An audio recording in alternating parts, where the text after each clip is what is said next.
Welcome, everybody, to the NFL Presidential Address for Week 14. I'm Lawrence Presman, co-founder of WagerTalk.com, and I have got 4 side bets for you in this video. This video is part 2. Part 1, we gave out 4 totals. Make sure to check that out. It's up on our YouTube channel right now.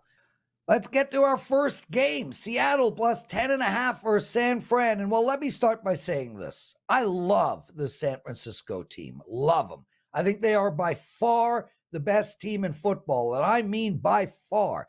They are perfectly balanced on offense, can score quickly, can slow the clock down, they can run, they can pass, they can catch, they can tackle, they can sack. This might be the best D unit in the entire league. Now the pleasantries are over. Let's get to my bet. We're taking Seattle here. Just way too many points. I know Seattle has lost 3 games in a row, including a 31-13 loss to San Fran 2 games ago, but that was after San Francisco played a stint against Tampa Bay, Jacksonville, Cincinnati, Minnesota, and Cleveland. Why is that important? We'll get to it a little later. As far as I'm concerned, I feel like this game is played out already. It happened last Thursday when Seattle almost beat Dallas straight up on the road and ended up losing by 6. Sure, Dallas isn't San Fran. Well, maybe they are.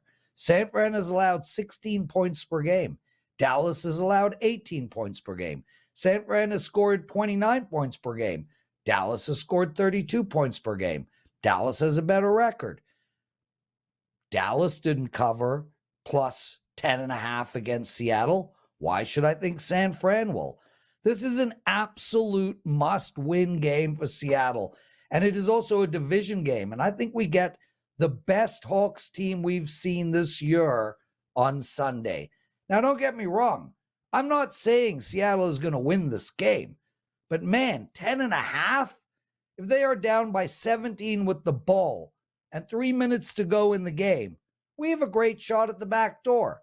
I don't even think we'll need it. I think this game remains inside of 10.5 from start to finish. Seattle is coming off a monster offensive performance against Dallas and have had an extra 3 days to prepare. I think this carries over and we see them score at least in the 20s against this Niners team. Now back to my point about San Fran and Seattle's last game. Even though you would think San Fran should get up for this game, being a division game, a rivalry team, this is a terrible spot for the Niners. We saw Philly beat Kansas City 2 weeks ago in a revenge game from the Super Bowl. The very next week, Philly didn't even show up against San Fran. And that was San Fran's revenge game from the NFC Championship. This is an emotional letdown spot for San Fran. Trust me, guys, Seattle had circled this game weeks ago. San Fran circled last week's game, not this week's game. There's just way too many points. We're taking the dog. Take Seattle plus 10.5 against San Fran. Guys, if you've been watching the NFL Presidential Address all year long, last week I went 4-3. My season record on these videos is a sick, incredible 78 wins and 57 losses. These are all in the public domain. You can go through all these videos and check. It's a 58% win rate. Unbelievable numbers. And these are not all the games I'm betting. These are 8 games. I don't bet 8 games on a Sunday. Anyway, incredible record, 58%. But it's not as good as my college basketball record. I'm 65% on the college basketball season. I'm on a 9-1 and 15-2 college basketball run as of taping this show today, Tuesday. And I have a promo for you all, Dunk399. Guys, I won money in college basketball last year. I already told you I'm up massive again this year.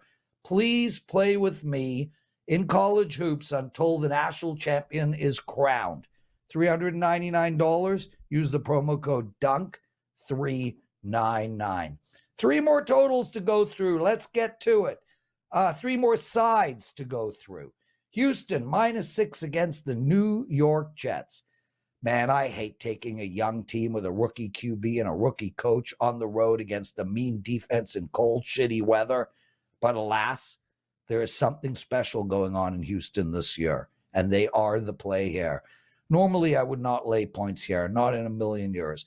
But given that the Jets can't score, I think if Houston gets to 17 points, they will cover this number. This Jets team has scored 8, 13, 6, 12, 6, and 13 points in their last 6 games. Yes, you heard that right. In their last 6 games, this New York Jets team has not scored more than 13 points. Conversely, the Texans have put up 22, 21, 21, 30, and 39 in their last 5 games. And I watched every one of them. Trust me, they left a ton of points on the table. This Jets team has quit, and I get it. They just want the season to end, and they are playing that way. I know their D played good against the Falcons, holding them to 13 points, but Miami put up 34 on them. The Bills put up 32 on them, and that was in the 2 games prior. This is a hold your nose play. This play is based on the fact that Houston can score and the Jets can't. I also think there's something special going on in Houston, and the youth, well, they don't know they're a few years ahead of schedule. I think we see a 2013 game that gets us the cover, and quite frankly, I'll be amazed if the Jets put up 13. Take Houston -6 against the New York Jets. Now we turn our attention to Tampa Bay. +2.5 versus Atlanta. Tampa Bay stinks. Yes, stinks, period. And this line should be 3.5 to me. The only reason it is so low is because the Falcons struggle to score. But even they can cover -2.5 against this Bucs squad. Sure, Tampa Bay finally won a game on Sunday, beating the dreadful Panthers by 3 points. But they have only won 2 games out of their last 8.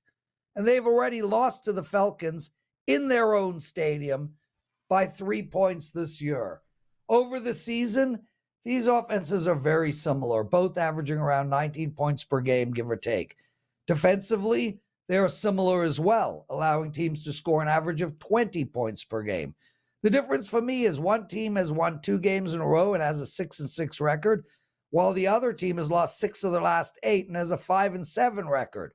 One team is also really well coached, while the other team might have one of the worst coaches in all of football. This is not a long handicap, folks. Even though they are close in numbers on both sides of the ball, I think the Falcons are a better team. I think the Falcons win their division, and I think the Falcons win this game by more than a field goal. This game will be close.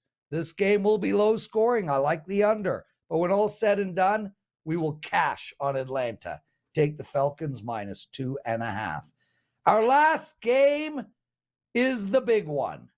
Buffalo +2.5 against Kansas City. Man, I wanted Kansas City to win that game against Green Bay so bad on that final drive. I released Green Bay to my clients. We won the Green Bay bet. But if Kansas City scored that final touchdown on that final drive, we would have still won the Green Bay bet, and Kansas City would be coming into this game off of a win. I would have released Buffalo as a 5% play. I think we would have gotten a 3. Instead, they lost. We have a 2.5. And now I'm not releasing Buffalo as a 5% play, but I am betting them. I told you all last week that this KC team is smoke and mirrors, that their offense is a total mess, and their D is not nearly as good as people say. Look, I think their D is really good, but it's not world class. And this offense lacks rhythm, it lacks firing power. Something is wrong in Kansas City. Furthermore, this is a brutal spot for Kansas City. I know they're playing off of a loss, and I know they haven't lost 2 games in a row in a long time.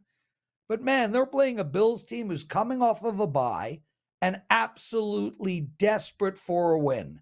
This Bills team just went into Philadelphia before the bye, and they would have won that game if not for a 59-yard field goal in pouring rain.